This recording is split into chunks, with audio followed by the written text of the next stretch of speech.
Welcome to the Global Hemophilia Report, a podcast at the intersection of science and storytelling, produced by Believe Limited and Bloodstream Media and made possible thanks to our featured advertiser, Sanofi. This podcast exists to examine where hemophilia care is today, how it's changing around the world, and what those changes mean for patients, clinicians, health systems, and communities. The therapeutic landscape in hemophilia has expanded dramatically over the past decade. It's even expanded rapidly just in the past couple of years. One of the new categories of therapies are those known as rebalancing agents. These are treatments that seek not to replace or mimic factor protein activity, but rather these therapies target different components of the coagulation cascade entirely. Rebalancing agents represents an exciting development in the treatment of hemophilia, but this class of therapy is not without some important considerations. We really need to balance the risk and the benefits of the rebalancing agents. Because yes, these agents have a role to play, but in selected population, taking into account their benefits, their risk, and their limitations. And this is not an easy task. Honestly, it's complicated. And let's hope, it's great to have this kind of activity to help the community do that, because this is much more complicated than what we have done in the past, in my view. So, what role are these rebalancing agents playing within the clinics and within shared decision-making conversations happening around the world? What patient populations are emerging as strong contenders for this approach to treatment? And what does the research pipeline suggest about the future of rebalancing agents? Those are just some of the questions that we'll explore in today's conversation. As always, I'm joined by Dr. Donna DiMichele and a panel of experts. We'll meet our guests and dive in right after this. Sanofi seeks to break barriers for people with hemophilia through groundbreaking science so they can live beyond the limitations of their condition. Learn more about Sanofi's commitment at redefininghemophilia.com. Hello, my name is Cedric Hermans. I'm an adult hematologist based in Brussels, Belgium, where I'm heading the Division of Hematology and the Hemophilia unit at the Clinic Saint-Luc, which is one of the major hospitals here in Brussels. My name is Cedric Hansen. I am the program manager and one of the nurse coordinators for the Ohio State University Bleeding and Clotting Disorders Center. We're an adult-only center program based in Columbus, Ohio. I'm Shannon Carpenter. I am a pediatric hematologist, and I'm at Children's Mercy Hospital in Kansas City, Missouri. I am the division director of our Peds Hemonc and PMT division here, and have handed off the hemophilia treatment center to a colleague, but still active clinically within it. So let's start by defining what we mean when we say rebalancing agents. Which agents are we talking about, both those that are currently available or in development? Let's define the category. Cedric, would you mind kicking us off by defining the category of rebalancing agents? Well, these are agents that, they rebalance coagulations. Some people are not that happy with this wording, but clearly we know that blood coagulation is under constant control because it's important to keep control on this blood coagulation. Generating thrombin is important, but clearly generating too much thrombin could be an issue. So we have three, I would call them policemen or brakes of coagulation, among which antithrombin that everyone knows, TFPI, a little bit less famous, and also, this activated protein C pathway. So these are the three agents that keep the blood coagulation and thrombin generation under control. And these rebalancing agents aim at, helping generations of more thrombin by relaxing or relieving these brakes working. And this is the strategy. So for people who are a little bit less familiar, patients with hemophilia, they have factor VIII or factor IX deficiency, but as a result of this, they do not generate enough thrombin. So how could you generate more thrombin? By providing them with factor VIII, factor IX that is missing, but, there might be alternative ways to help them generate more thrombin. And this is, the rationale for developing agents like this that have several additional attributes that I'm sure that we will discuss them later on. I think he summed it up perfectly. I think that's great.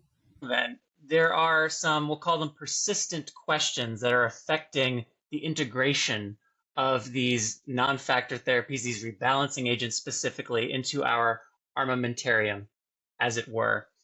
My question is, which patient populations do rebalancing agents represent a major therapeutic advance and would be therefore defined as a first-line therapy?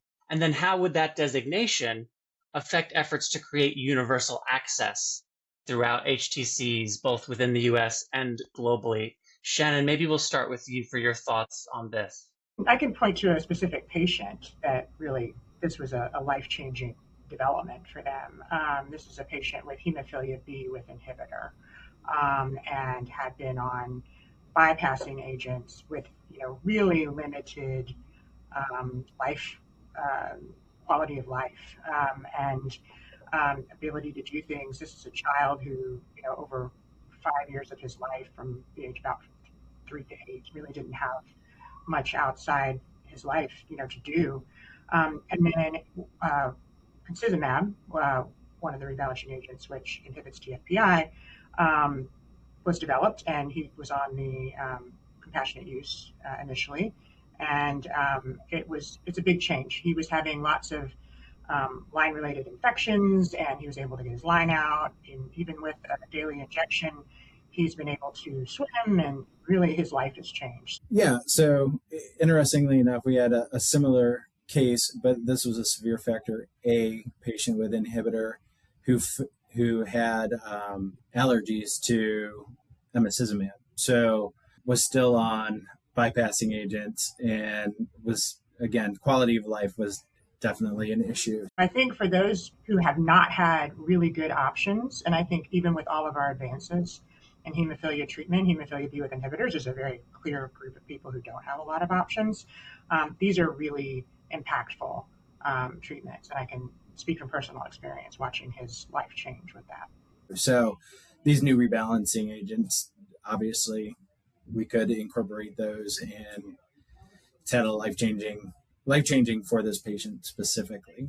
And then we've just had other patients where some of these new rebalancing agents allow less frequent administration, and so patients with needle phobias, where they only have to administer once, possibly every 2 months, is a huge change for their lifestyle as well. So given that there are clearly patients for whom these therapies are of particular benefit, Cedric, I want to go back to the second part of that question.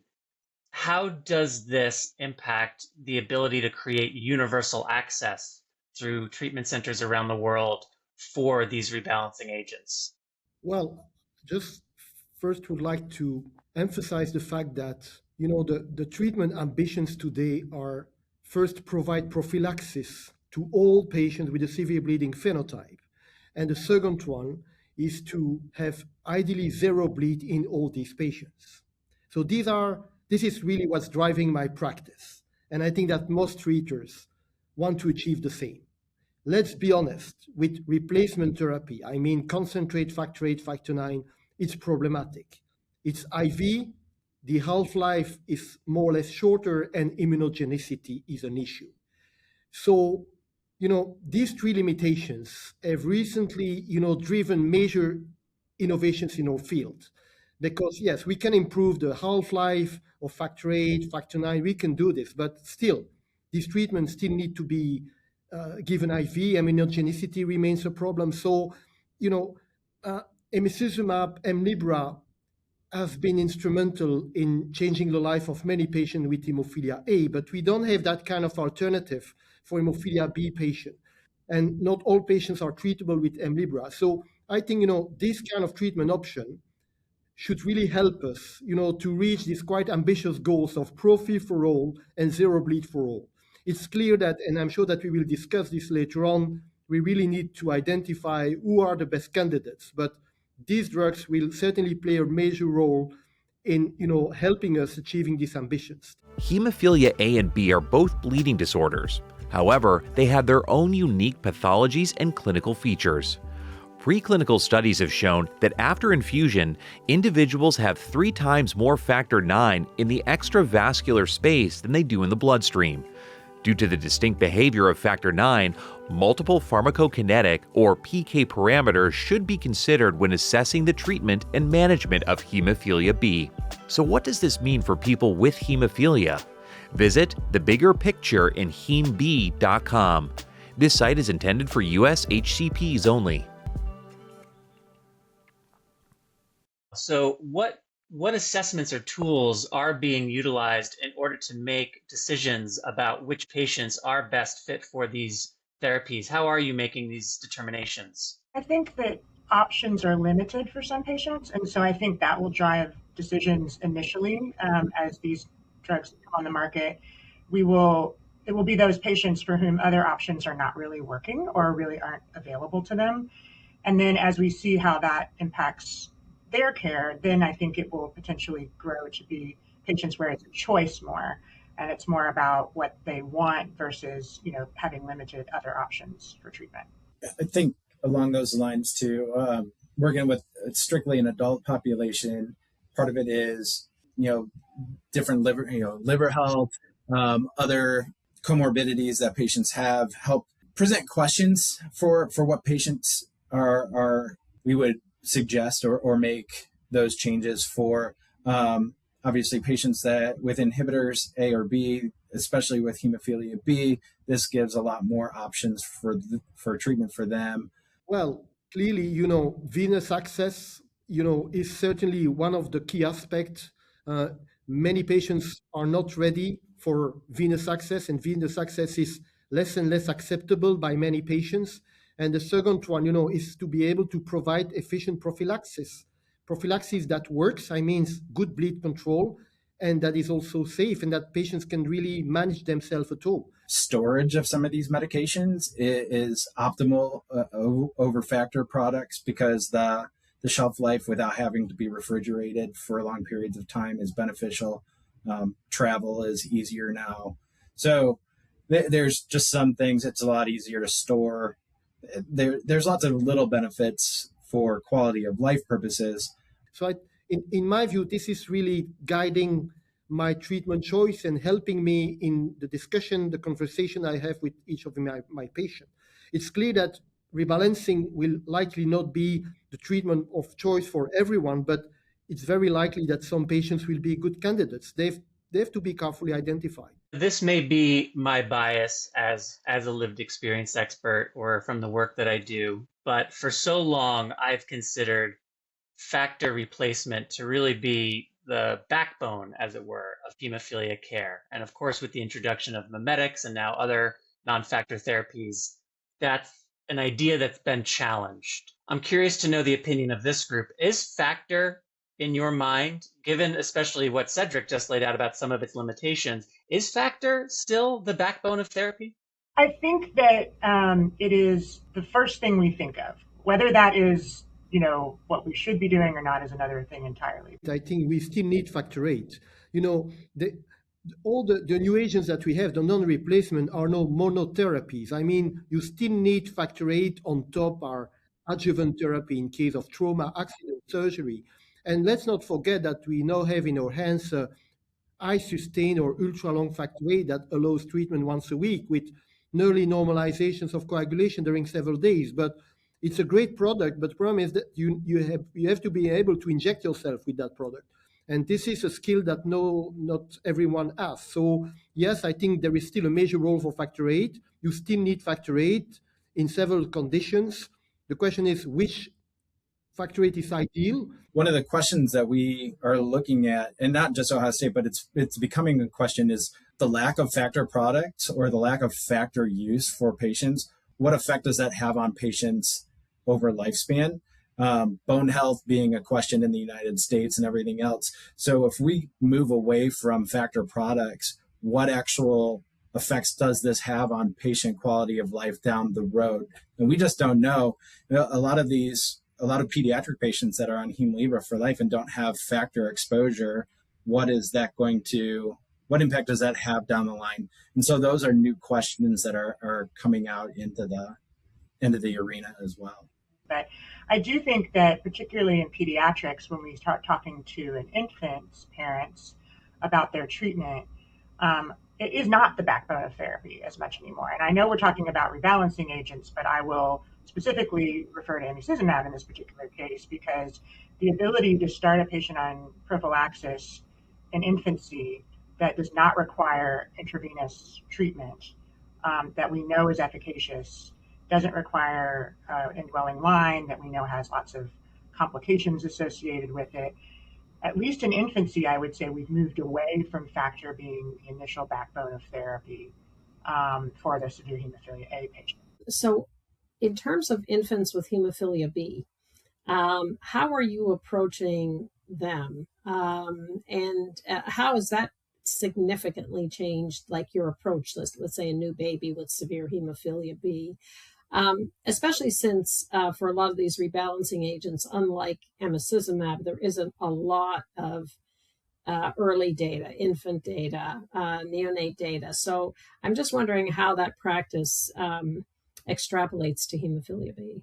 So for myself and for our practice, we have not instituted rebalancing agents in infancy with hemophilia B for all the reasons that you mentioned. And also the fact that hemophilia B is, we don't come across infants with hemophilia B as frequently as we do those with hemophilia A. We are lucky in that the long-acting hemophilia B agents we can get away without a central line because you can infuse every other week or every week.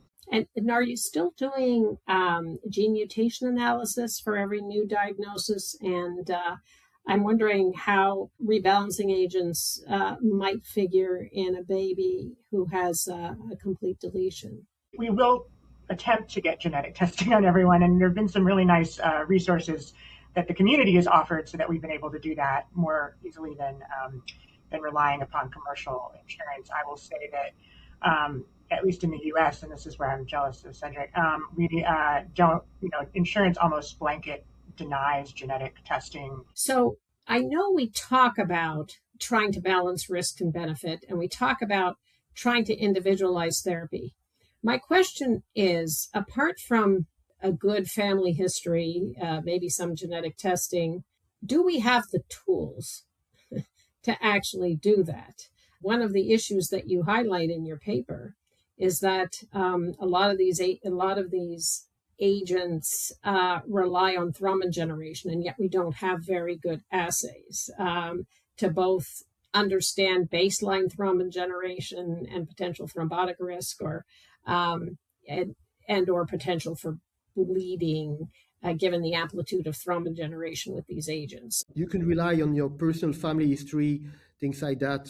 It has major limitation. But I think what's important to do is, let's say you have a patient with hemophilia B, and these patients cannot be on prophy with factor IX. So it's clear that the risk of bleed is major. We know that in the absence of treatment, the risk of getting bleed is, very, very high. So in that population, I think the risk of clots that could be induced by this rebalancing agent, I think it's my view, is much lower than the risk of bleed. So, and this is what we need to do individually, balancing the risk of bleed and the risk of clots. And honestly, I don't see any other option. And in my view, being on prophy, we know the benefits of prophy. Prophy is life-saving. And I think it's important to promote prophy, even with rebalancing agent. But considering, yes, there might be a risk of thrombosis, and that risk could possibly be modulated by personal or family risk factors that we should do our best to identify.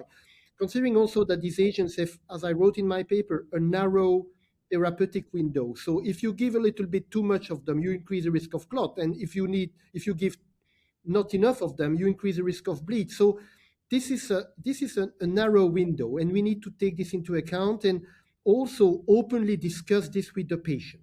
I think the patient should be aware of this, but this is not an easy discussion. I also think that you're talking about like tools for the physicians and nurses and everybody to make decisions about the rebalancing agents, but I think it's equally important is tools for the patients and ways to communicate the complexity of the coagulation cascade and why these things work the way they do. Because I think it's very, I think Cedric did a great job of simplifying it, but I think that, if you don't have the background kind of knowledge of the complexity of the coagulation cascade, this can be very difficult to comprehend. And a lot, in a parent's case, They may be just learning about hemophilia itself with the child. And so it can be very difficult to kind of conceptualize all the different types of treatments that are out there. Even discussing this with colleagues, it's sometimes a bit problematic, considering that's really integrates the whole complexity of the coagulation. We are passionate about blood coagulation, but here we play with these clotting factors, their inhibitors, and so on. But when you discuss rebalancing agents, you need to integrate all this in the discussion. Honestly, it's not easy. As a person with lived experience as well, I have hemophilia as well. So, and working with adults are so set in what they're used to that we have not, at least at Ohio State, seen an issue where the delivery method has made a significant difference in their decision making. It really is, how does this work? Am I going to have the same coverage? And then at the end, oh, by the way, it's just a sub-Q shot. Oh, that sounds like an extra little thing on top of it. Maybe it's the way we're presenting it. I'm not 100% certain, but that has not been the deciding factor for the patients that have decided to transition over, with the exception of our one needle phobic patient. But that it seems to be a little added benefit and not a motivation for adults that have done factor or these other agents for most of their life. It's interesting to hear you say that, because I found myself thinking about how difficult it is to appreciate the nuances of these agents and how shared decision-making feels like a much more complicated thing to navigate with respect to these than it does when we were thinking about extended half-life factor versus emicizumab, say. But I do agree with you that, those of us in the adults with hemophilia category do tend to stick to what we know. So there is maybe another bias at play that only adds complexity to the entire conversation. It's interesting how different people perceive it too, because I had teenagers, which are, obviously not little adults, but they think they are. And even when emicizumab first came on the market, many of them were so comfortable doing IV and they were self-infusing that they were a little scared of the subcutaneous shot, which really surprised me. And many, at that point didn't want to switch because they knew how to do the IV self-infusion, but they didn't feel comfortable doing subcutaneous injections. I think these products play an important role, but we still have a lot to learn about them, because most of the information that we have comes from the clinical trial with carefully selected patients. So we really need to collect data in the real life. I think this is important. The clinical trials are a concern to me because we do have women with severe hemophilia, and I do wonder specifically about that population because a lot of time estrogens are used to control their menses, and we have thought about using clotting factor concentrates with these rebalancing agents, but we really haven't considered this small population where estrogen might be involved. So, and we know that that's a thrombotic risk factor as well. We also need to collect data on because these agents, again, are not monotherapy. So patients will present with bleeds, we need surgery. So how do we combine these agents with, classical treatment, concentrate, rebalancing agents? So I think we still need to learn a lot about this, certainly because, combining concentrate of factor 8, factor 9 with these agents, there might be a risk of clots, which is significant. So this is important. And also, although we are now discussing rebalancing agent as a family, I'm sure that there might be differences between, inhibiting TFPI, antithrombin, and, all these agents do not play exactly the same role. And some of them might really rebalance, and some of them might still keep some activities ongoing. We are kind of lumping them together, and they work very differently. And so and this is the first generation too. I think we also have to consider that. And you talked about the narrow therapeutic window, and I'm hopeful that as the generations progress, as we become more sophisticated with these medications, that we're able to develop better therapeutic windows, and we don't have a little bit less risk associated with that. You all have really spoken very eloquently about risks, benefits, target populations, etc. Based on your own population, Cedric, CJ, adults, Shannon, pediatrics, what percent of your population is on a rebalancing agent right now as a primary prophylactic? And maybe you might want to talk about that relative to hemophilia A, hemophilia B, and if you are potentially using it in a rare bleeding disorder. I just an idea of how much it's penetrated clinical practice at this point, so early in its lifespan. So less than 1% of our patients, and probably even a fraction of that. And ours has been hemophilia A with inhibitor, severe hemophilia B. So we've had a little bit of both A and B without inhibitor. So a little bit of everything, but not a huge uptake. Yeah, I would say the same. And we are, I'm the pediatric hematologist, but we have a lifespan center. So I do have some knowledge of our adult population as well. And I would say it's less than 1% across the lifespan for our patients as well. Europe is quite heterogeneous.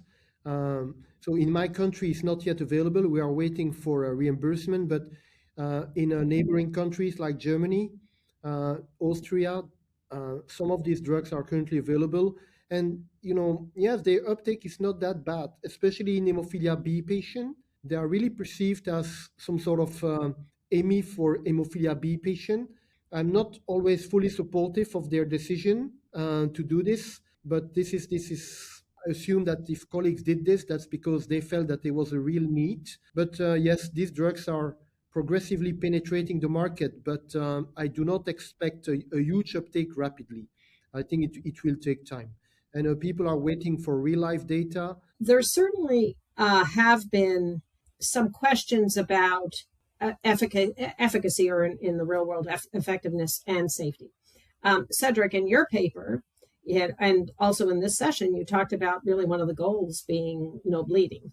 And the question is, even with the early use that you've seen, are you getting to that goal? There have been certainly thrombotic episodes. A lot of them have happened in clinical trials. And as all of you have spoken to, there have been dose modifications or dose monitoring strategies that have put in place to try to mitigate that in terms of the real world implementation. But one of the situations that seems the most precarious is one, again, that you've alluded to, and that is breakthrough bleeding. There is clearly a risk of clot. And if you look also at the bleeding control that has been achieved in the trials, well, it's probably less good than what we have seen with emicizumab, for instance. Let's be honest. The problem is it's difficult to compare these trials because, we do not know exactly what was the status, the joint status of these patients when they were enrolled, included. Some of these patients come from very low income countries.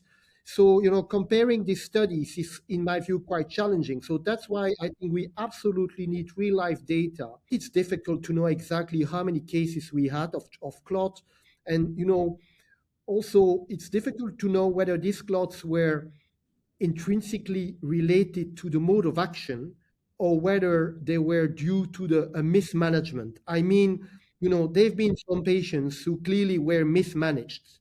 Okay, they clearly, the patient themselves or the doctors did not do what they were supposed to do. They overused the product, they combined product that should have never been combined. They put on that kind of agent patients who, in my view, should never have been on that product. The difficulty and the safety concern that we really face is if you're not coming into our hospital or our center and you end up in some rural location that has no idea what these agents are, but knows, hey, you've got a bleeding disorder and we need to get you something for your bleeding disorder, they have no idea how much to prescribe, and they're just going to dose what they learned way back in the day. And so it raises that risk of clots. There's a lot of culture change or education change that needs to happen as we learn how to use these products. One thing, we've made a real effort to do is educate our emergency department, but it's hard to get to everyone. And so we obviously have to educate the families and the patients as well on using factor judiciously or bypassing agents judiciously in the setting of a bleed when patients are on rebalancing agents or other non-factor products, because there was a time when there's no such thing as too much factor, particularly in pediatrics, was kind of the word on the street, and that is no longer the case. From a practical standpoint, for our patients that are considering or have made the switch over to these agents, we actually have them bring whatever factor, their on-demand factors or any factor, into the center, and then we actually re-prescribe the appropriate doses for them to have for breakthrough and emergency need. But let's hope that the community will collect this data in a transparent way and analyze them. This is what we need, because otherwise, I think these products have a potential, and it would be, in my view, a pity to stop using them just because we have had these signals. I don't want to give up on these medications. I mean, it sounds very daunting, and I think it seems overwhelming when we start talking about it, but particularly with all the different variables. But I think this is a really important shift within our community and within the treatment of bleeding disorders in general, beyond hemophilia. So I really think it's important that we continue to give the message that these medications are important and we should continue to work on them. Hemophilia A and B are both bleeding disorders. However, they have their own unique pathologies and clinical features. Preclinical studies have shown that after infusion, individuals have 3 times more factor IX in the extravascular space than they do in the bloodstream. Due to the distinct behavior of factor IX, multiple pharmacokinetic or PK parameters should be considered when assessing the treatment and management of hemophilia B. So what does this mean for people with hemophilia? Visit the bigger picture in hemb.com. This site is intended for US HCPs only. But this community is quite familiar with safety issues, and we need to guarantee safety. At the same time, we need to guarantee efficacy. The data isn't so clear as to how many doses at an original dose is going to cause a clot. Whereas we know the guidelines or their information is give the lowest possible dose. What is that? At least with fitusiran, we know we've got bleed management guidelines. So we have some guidelines for that, but we don't for the TFPI products. It's just give the lowest dose.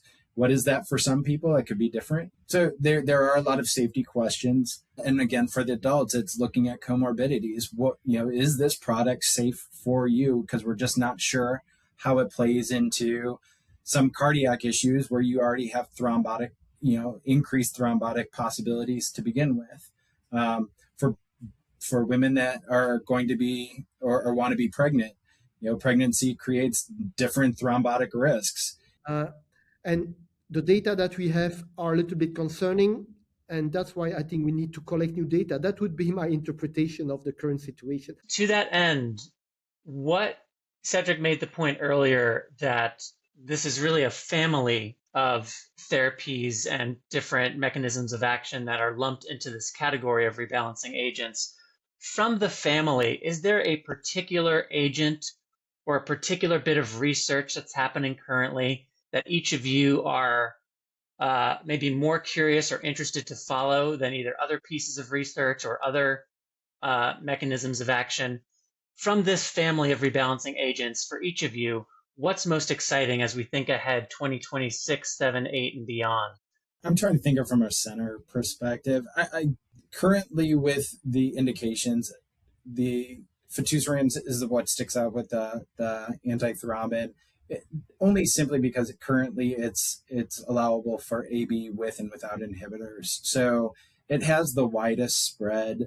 And while it is, in our opinion, it is the right product for the right person, which we keep going back to, I just think that for those healthy individuals, it provides an opportunity that they don't currently have to really have a different quality of life, where your administration is possibly spread out so far with such a low volume and just the new delivery and mechanism. Patients with hemophilia do bleed in their joints and in their muscles because there is no tissue factor present in these tissues.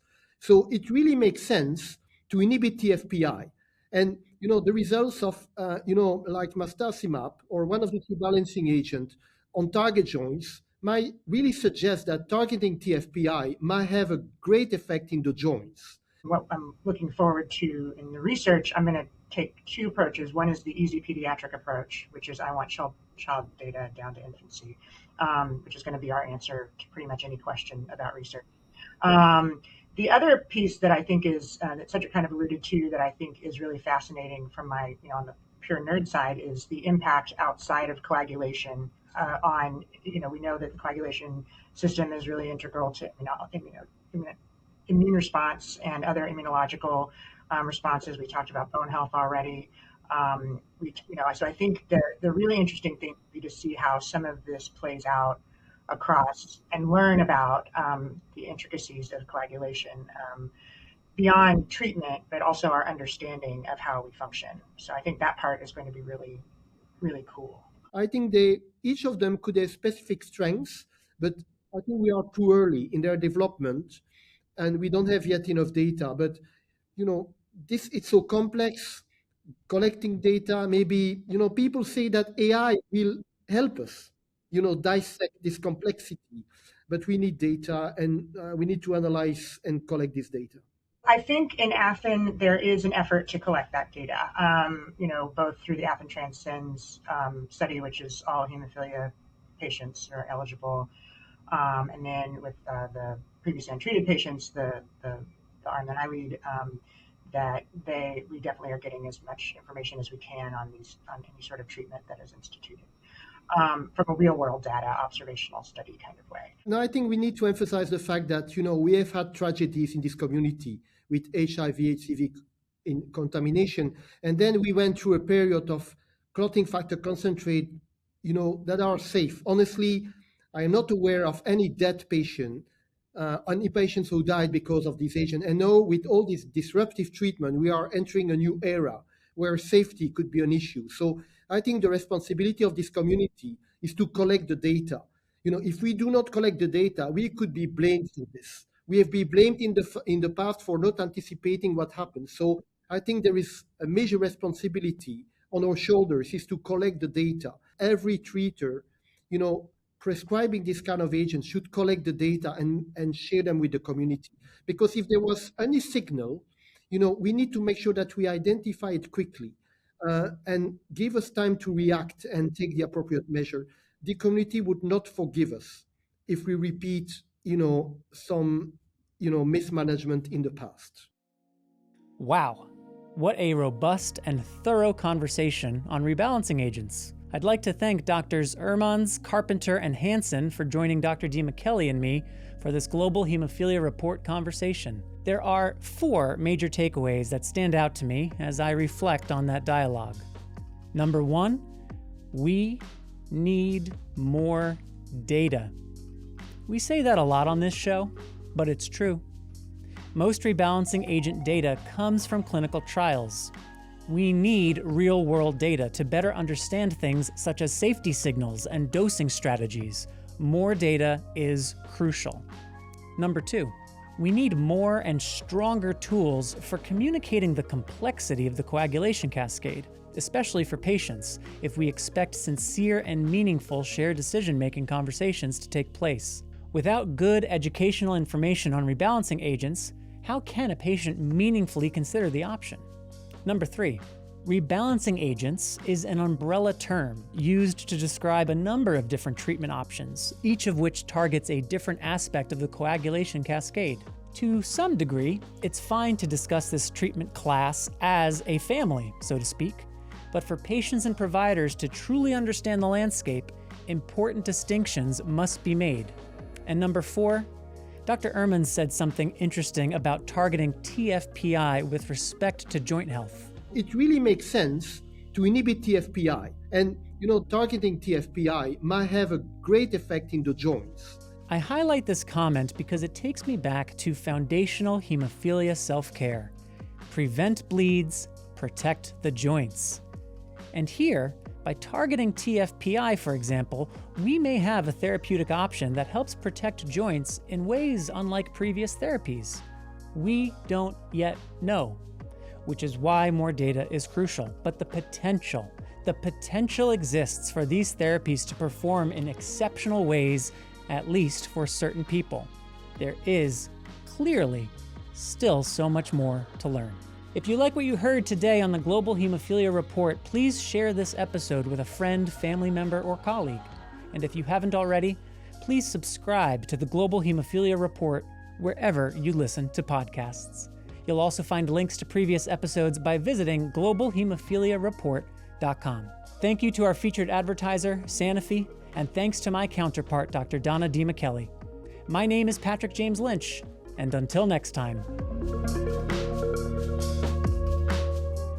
Sanofi is committed to bringing new perspectives and bold innovations to the global hemophilia community. Learn more about how Sanofi is committed to breaking barriers and supporting the community at redefininghemophilia.com.